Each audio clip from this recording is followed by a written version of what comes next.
Hola tout le monde et bienvenue dans cette nouvelle série de vidéos formation Python. Aujourd'hui, on découvrira ensemble les fonctions en Python. Pour les gens qui ne connaissent pas qui suis-je, je suis Kula. Et non, je ne suis pas experte dans ce domaine de l'intelligence artificielle, machine learning et tout cela, mais je suis débutante comme les 99% de vous. Mais ne vous inquiétez pas à propos de ce sujet, car l'idée de cette chaîne, c'est de partager avec vous mon aventure vers ma formation Machine Learning. Pour commencer à faire du machine learning et après plusieurs recherches, vous savez, Google, un peu partout là, j'ai trouvé qu'il faut apprendre à coder. Voilà, c'est la base du machine learning, il faut apprendre à coder. Après, coder avec quoi? Évidemment avec Python. Donc nous sommes en train d'apprendre les bases fondamentaux en Python, évidemment. Et aujourd'hui, on continue avec une nouvelle base qui est les fonctions.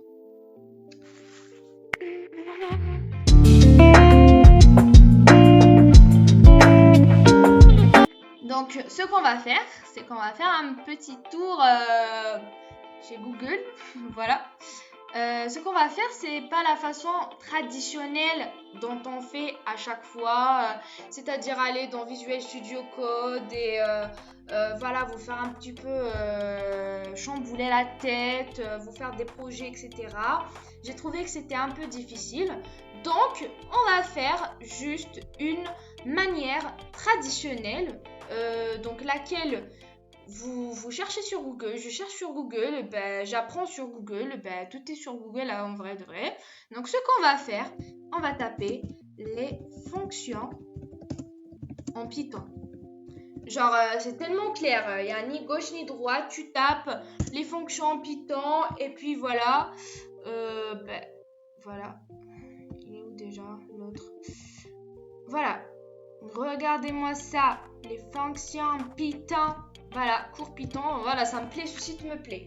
Directement, il m'attire, je rentre. Il n'y a ni A, ni B, ni rien du tout. Il me plaît, je rentre. Ok, fonction Python, qu'est-ce qu'il raconte dans ce site-là? C'est un site courspython.com. Alors, je vous invite déjà à y assister à ce site si vous voulez plus d'informations en tout cas. Mais moi, je vais vous expliquer tout cela. On va faire une pratique, il n'y a aucun souci. Ok? Fonction Python.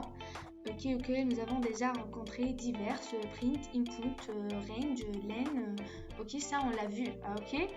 Lorsqu'une tâche doit être réalisée plusieurs fois par un programme avec seulement des paramètres différents, on peut l'isoler au sein du fonction.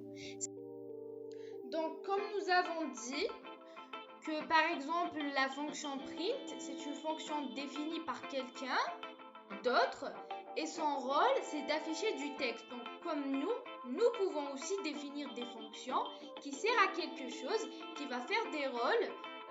Ça dépend à tout ce qu'on veut. Tout ce qu'on veut, on peut le faire avec une fonction. D'abord, comment définir une fonction avec def? Évidemment, la syntaxe, cette syntaxe-là. Ok. Def, nom de fonction, des parenthèses, liste de paramètres et bloc d'instructions. Ça veut dire, j'écris def, c'est pour définir, ça signifie que je définis une fonction. Nom de la fonction, évidemment, je dois nommer ma fonction, c'est pas juste au hasard. Des paramètres, je peux avoir une fonction qui a des paramètres, comme je peux avoir des fonctions qui n'ont pas de paramètres. Les paramètres ici, c'est les choses que je vais entrer à la fonction. Après, le bloc d'instruction, c'est ce que la fonction va me retourner en utilisant mon input, ça veut dire, en utilisant mes paramètres que j'ai entrés. Ok? Évidemment, chaque fonction, comme les boucles, comme les fonctions, etc., elle a un corps et elle a un en-tête. Comme nous savons, l'en-tête, c'est quand on définit, donc c'est avec def, le nom de la fonction et les paramètres s'il y en a. Et le corps, c'est les instructions ou ce qu'on va voir à l'affichage directement. Donc, ici, par exemple, il y a une fonction sans paramètre, évidemment. Def compteur 3, donc on a appelé cette fonction compteur 3 sans paramètre, i égale à 0, while i est inférieur à 3, on fait un print de i. Et I égale à I plus 1. Et à chaque fois, ici c'est la boucle while, donc c'est la boucle tant que. Donc voilà, donc I est inférieur à 3. Et ici on sait combien de fois la fonction est répétée avec la boucle tant que. On sait combien d'itérances il va y avoir. Donc il va y avoir 3 évidemment. Donc il va écrire 0, 1, 2, 3. Et comment appeler à cette fonction? Il suffit juste d'écrire son nom. Et voilà les paramètres, compteur 3 et les deux parenthèses car il n'y en a pas de paramètres. Si on a de paramètres, on va écrire quelque chose dans les deux parenthèses. Donc comme vous voyez, il y a exécuter et quand on exécute, il y a 0, 1, 2, 0, 1, 2. Pourquoi en deux fois? Parce qu'on a appelé cette fonction deux fois. Donc on va choisir une couleur pour que vous le voyez, du bleu. On est d'accord là? Ok. On a appelé cette fonction ici, comme vous pouvez le voir, compteur 3, et on l'a appelée une autre fois. C'est pour ça que nous avons eu le 0, 1, 2 pour la première et le 0, 1, 2 pour la deuxième. Ok? Très bien. Donc on a compris, c'est clair. Ok, ça continue l'enregistrement. Ok. En entrant ces quelques lignes, nous avons défini une fonction très simple qui compte jusqu'à 2. Notez bien les parenthèses, les deux points et l'identation du bloc d'instruction. Voilà, c'est du français quoi. Ok. Donc, ce qui veut dire ici, c'est quoi? C'est que notez bien, pour déclarer une fonction, il nous faut du def. On ne peut pas déclarer juste comme ça une fonction, c'est pas possible. Il nous faut définir. Donc, il faut dire à Python que là, ce que je fais, je définis une fonction. Et il faut l'appeler. C'est pas juste comme ça. C'est pas, voilà, définir du vide. On ne peut pas définir du vide. Donc, on appelle cette fonction compteur 3. Ou on l'appelle comme on veut. On met des paramètres, soit vide, soit, voilà, on met des paramètres, justement. Et le bloc d'instruction. Et à la fin, dans le code, on l'appelle par son nom directement. Compteur 3, on l'appelle. C'est clair. Ok? On continue directement.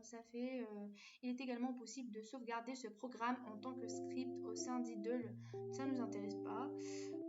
Exemple de fonction qui appelle une autre fonction. Voilà, je vous explique maintenant. Il y a des fonctions qui sont là juste pour appeler d'autres fonctions. Je vous explique.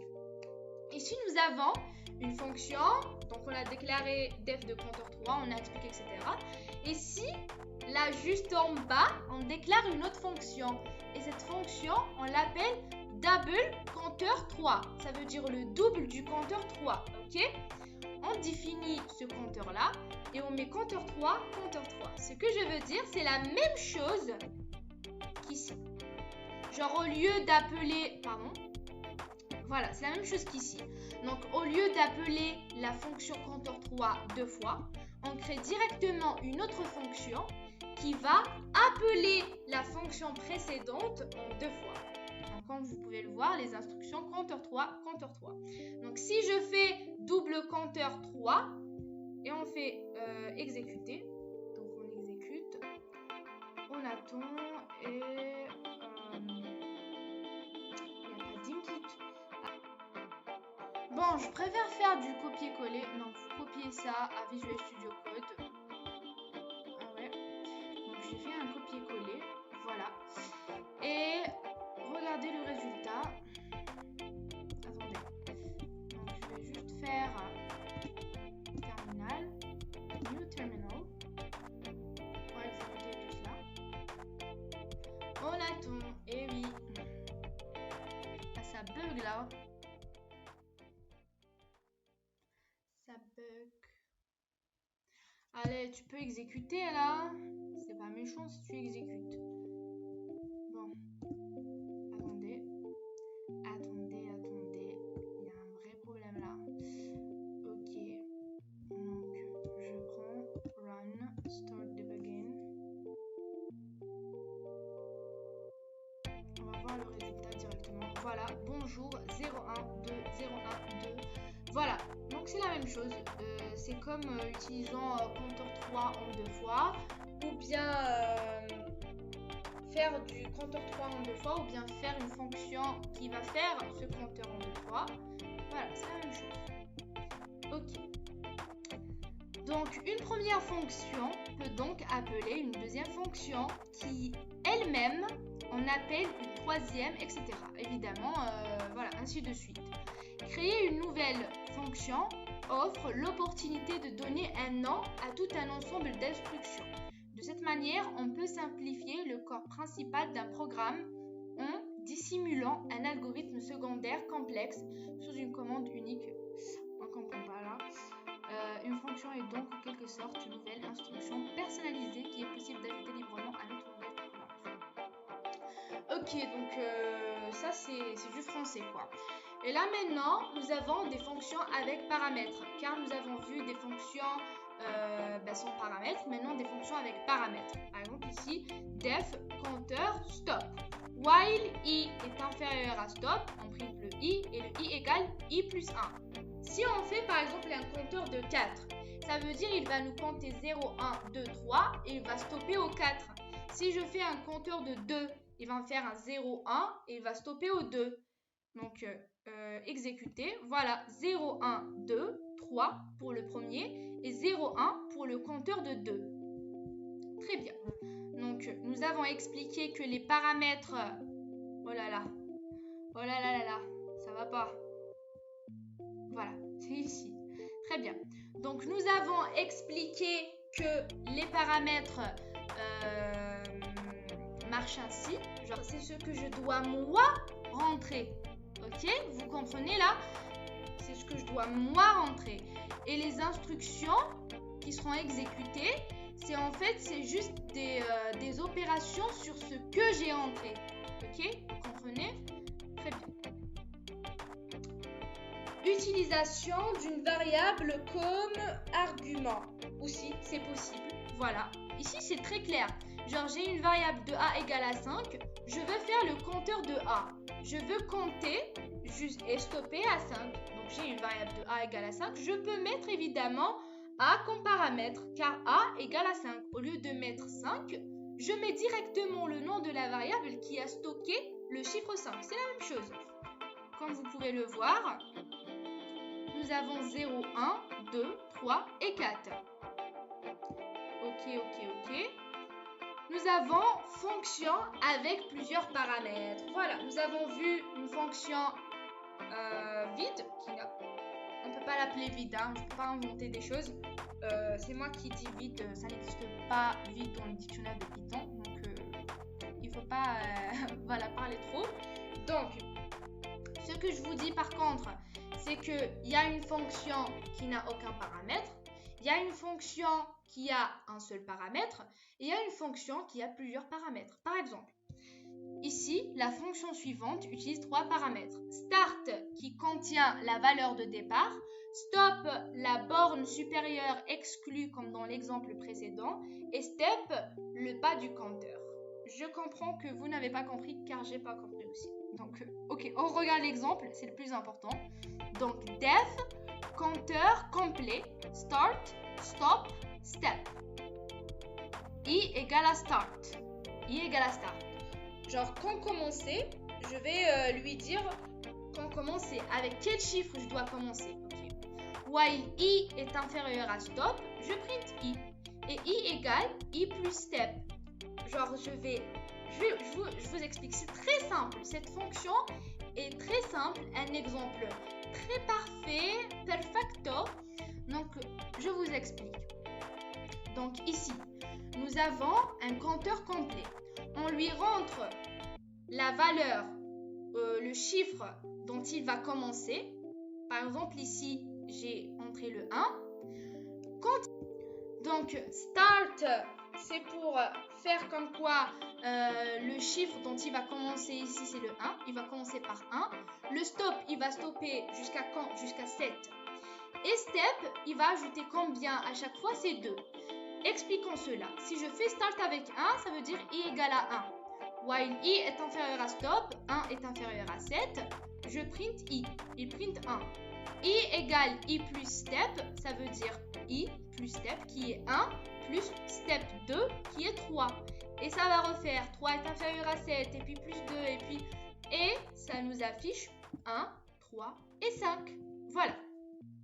Cette fonction est très... on ne peut pas dire elle est complexe, elle est facile, mais il faut juste la comprendre, il faut juste rentrer dans les détails. Ok?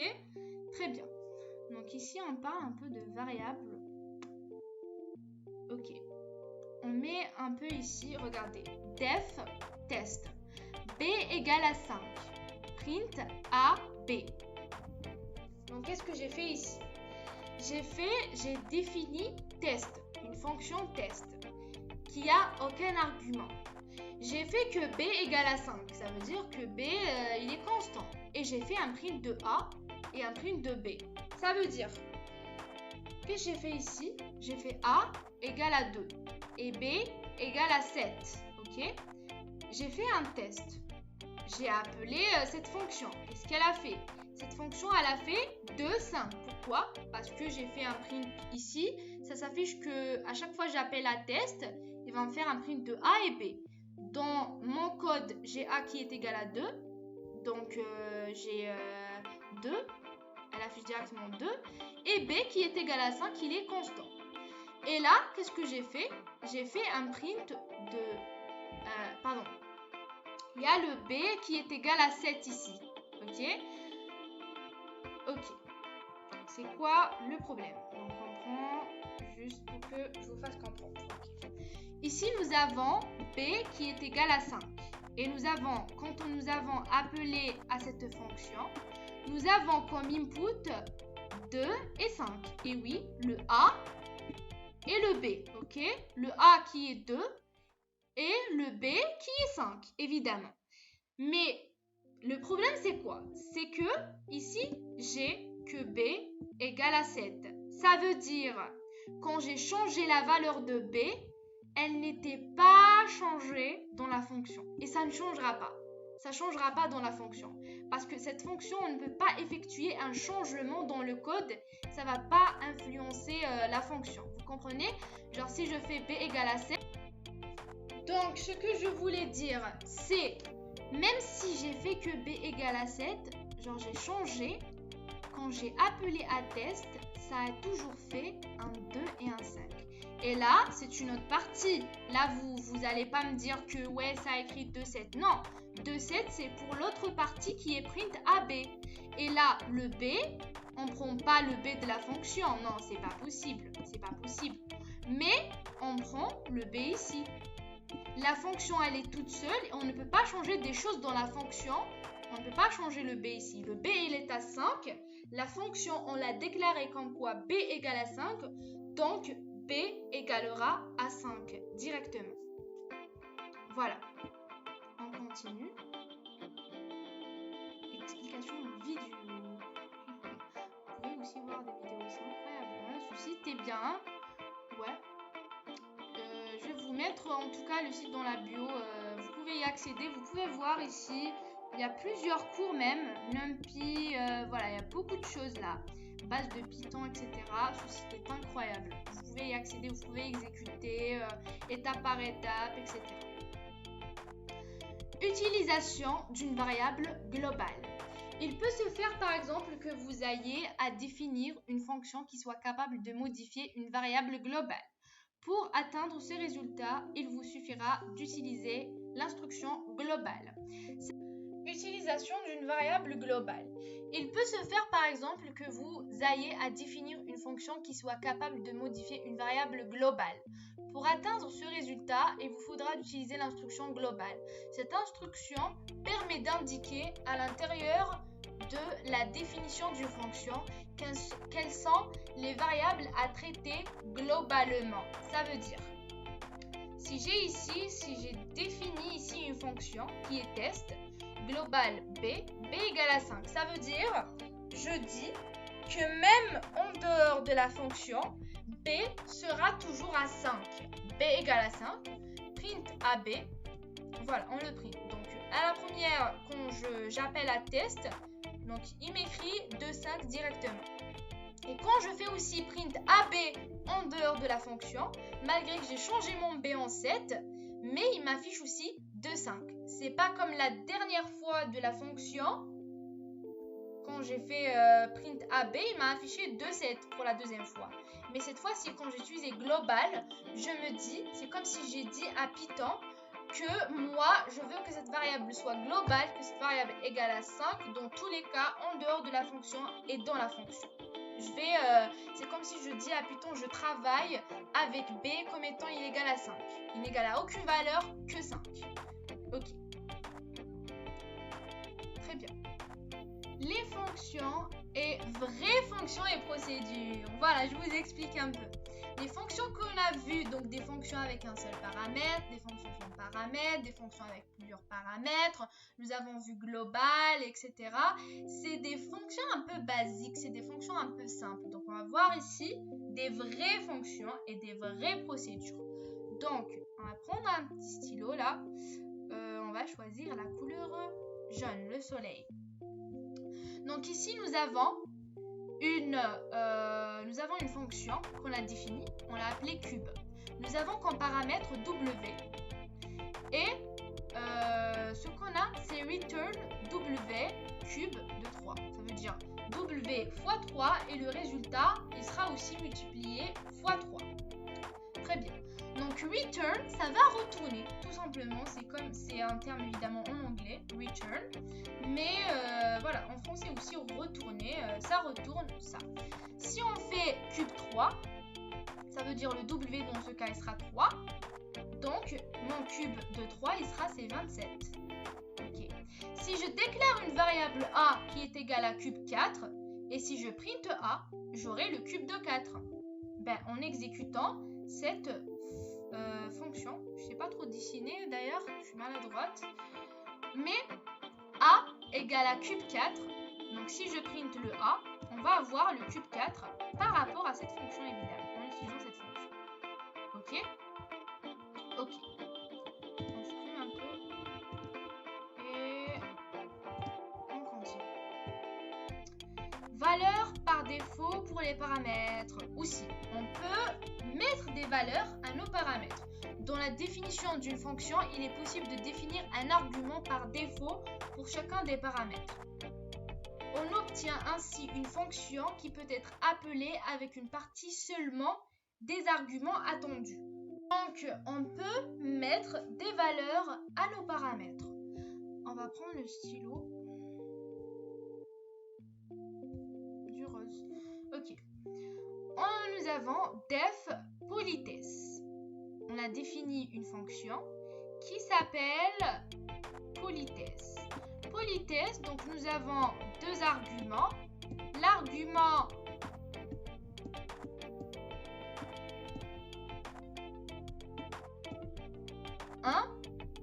et l'argument 2. Et dans le deuxième argument, nous l'avons défini et nous avons ajouté un paramètre monsieur. Ça veut dire nous avons mis un titre monsieur. Print, veuillez agréer titre non, mes salutations distinguées. Ça veut dire ce que je veux dire. Ok. Ici, nous avons défini une fonction qui s'appelle, qui a un nom et qui a un titre, qui est égal à monsieur. Toujours, il est égal à monsieur. Je l'ai défini comme quoi il est égal à monsieur. Et comme paramètre, il va retourner quoi? Il va faire un print de veuillez agréer le titre, ça veut dire monsieur, le nom de la personne, mes salutations distinguées. J'ai le problème avec salutation. C'est incroyable. Ok. Donc, politesse, par exemple, Dupont. Veuillez agréer monsieur Dupont, mes salutations distinguées. Si j'ai pas, je peux changer. C'est pas constant. Je peux changer, mais j'ai déclaré mon paramètre. Au lieu de le déclarer par exemple comme ceci, politesse Durande mademoiselle, au lieu de le déclarer comme ça, au lieu de déclarer politesse Dupont monsieur, Je l'ai déclaré directement au début. C'est la même chose, ça change rien. Ça change rien. Ok. Argument avec étiquette. Dans la plupart des langages de programmation, les arguments que l'on fournit lors de l'appel d'une fonction doivent être fournis exactement dans le même ordre que celui des paramètres qui leur correspond dans la définition de la fonction. Évidemment, c'est clair. Par exemple, je vous dis quelque chose. Si par exemple ici, nous déclarons une fonction qui s'appelle politesse. Donc elle a comme paramètre nom et titre qui est égal à monsieur. Si quand j'appelle ma fonction ici par exemple je fais mademoiselle et Durande, qu'est-ce qu'il va m'écrire Python? Veuillez agréer Durande mademoiselle. Mais si je renverse mes paramètres dans mon code, ça veut dire j'écris politesse mademoiselle Durande, Python va prendre mademoiselle comme étant le nom de la personne et Durande comme étant son titre. Donc il ne va pas faire un peu la différence. Donc ça doit être dans l'ordre. On continue. Python autorise cependant une souplesse beaucoup plus grande. Si les paramètres annoncés dans la définition de la fonction ont reçu chacun une valeur par défaut, sous la forme déjà décrite ci-dessus, on peut faire appel à la fonction en fournissant les arguments correspondant dans n'importe quel ordre à la condition de désigner nommément les paramètres correspondants. Par exemple, définition de fonction oiseau. Voltage égale à son. État égale allumé. Action égale danser la Java. C'est bizarre comme exemple, là, on va pas se mentir. Print. Ce perroquet ne pourra pas. Action. Ok. Print. Si vous le branchez sur voltage, volt. Voilà, il aura ce genre de volt. Print. L'auteur de ceci est complètement état. Donc à chaque fois on doit afficher ça. Donc oiseau, par exemple état givré, voltage 250, action vous approuvez. Ce perroquet ne pourra pas vous approuver si vous le branchez sur 250 volts. L'auteur de ceci est complètement givré. Si j'appelle seulement oiseau, évidemment il va me mettre ces paramètres de cette fonction-là.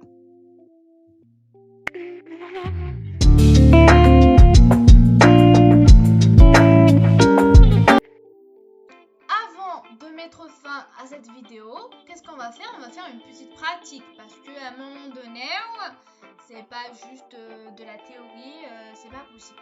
Voilà, c'est comme apprendre des mathématiques par cœur, donc il faut évidemment pratiquer, ce n'est pas possible. Donc, ce qu'on va faire par contre, c'est quoi? Ce qu'on va faire, c'est créer une fonction qui va prendre un seul paramètre, une fonction très facile. Vous pouvez faire des fonctions complexes qui prennent beaucoup de paramètres, mais juste on va faire une petite pratique pour essayer tout cela. Ok? On va faire une petite fonction, on va faire un seul paramètre et on va rentrer un nombre ou un chiffre ou appelez-le comme vous voulez, un chiffre A. Et ce chiffre A, qu'est-ce qu'on va retourner? On ne va pas retourner le chiffre A, mais on va retourner le A plus 1 à chaque fois. Ok? On va essayer cela. Ok, on va faire un new file, Python file, comme vous le savez. On va ajouter un truc aujourd'hui, c'est coding .utf-8. Ça veut dire on peut l'utiliser dans plusieurs langues. C'est mieux de l'utiliser, voilà, de le mettre. C'est du plus, c'est un commentaire évidemment, mais c'est mieux de l'utiliser. Voilà, ça fait partie de Python évidemment. Ce qu'on va faire, c'est qu'aujourd'hui, on va faire des petits commentaires pour déclarer des choses. Par exemple, je veux faire par exemple une fonction. Je vais vous écrire par exemple ici déclarer une fonction ou définir, puisque c'est def, définir une fonction. Ok, je définis une fonction, donc je fais mon def. J'appelle cette fonction def plus par exemple et je mets A, mes 2 points, et je commence. Donc je vais faire un print. À chaque fois que j'appelle cette fonction, je fais un print. Le chiffre qui vient est mes 2 points. Le chiffre qui vient est quoi? Le chiffre qui vient est directement A plus 1. Voilà. Donc ici, c'est notre code évidemment. Si je fais par exemple une variable qui s'appelle number, ok, et cette variable là va stocker un input de l'utilisateur, entrer un chiffre. On va être poli, on va faire le SVP des réseaux sociaux. Voilà, tout simplement. Et un point d'exclamation, ça sera un peu poli quand même. Hein. Et ce qu'on va faire, c'est en fait faire appeler la fonction plus qui prendra le paramètre number. On exécute tout cela. Évidemment, on doit enregistrer.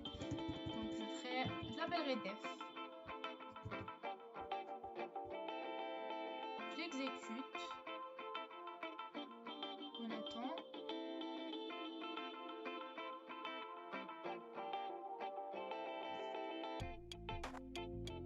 Entrez un chiffre s'il vous plaît. Il n'y a aucun problème. 10. Il y a un problème par contre. Le chiffre qui vient est not... Ah, il y a un problème. Là. Ouais. Je sais bien que j'ai fait cette faute en fait. Regardez. Ici, quand j'ai fait le chiffre qui vient est A plus 1, donc c'est un int. Et là, le input, qu'est-ce que nous avons parlé de input? Il stocke des variables de type str. Donc ce qu'on va faire, c'est int, parenthèse, et voilà. On exécute une autre fois, on crée un chiffre s'il vous plaît. Donc 10 toujours. Pardon. Donc j'ai fait ici une petite bêtise. J'ai écrit 1 ici. Mais sinon, on crée un chiffre 10. Le chiffre qui vient est 11. Et oui, ça marche. Et oui, évidemment. Très bien. Voilà. Tout simplement. Juste comme ça, on est arrivé à la fin de la vidéo. Nous avons vu les fonctions, comment définir une fonction. Et nous avons vu, évidemment, une fonction qui a un seul paramètre, une fonction qui a plusieurs paramètres. Et nous avons vu aussi des vraies fonctions avec return. Et j'espère bien que vous avez compris la leçon. À la prochaine leçon. Et n'oubliez pas de vous abonner et de laisser un petit pouce bleu. Ça m'encouragera à faire du plus et à développer avec vous. Suivez-moi.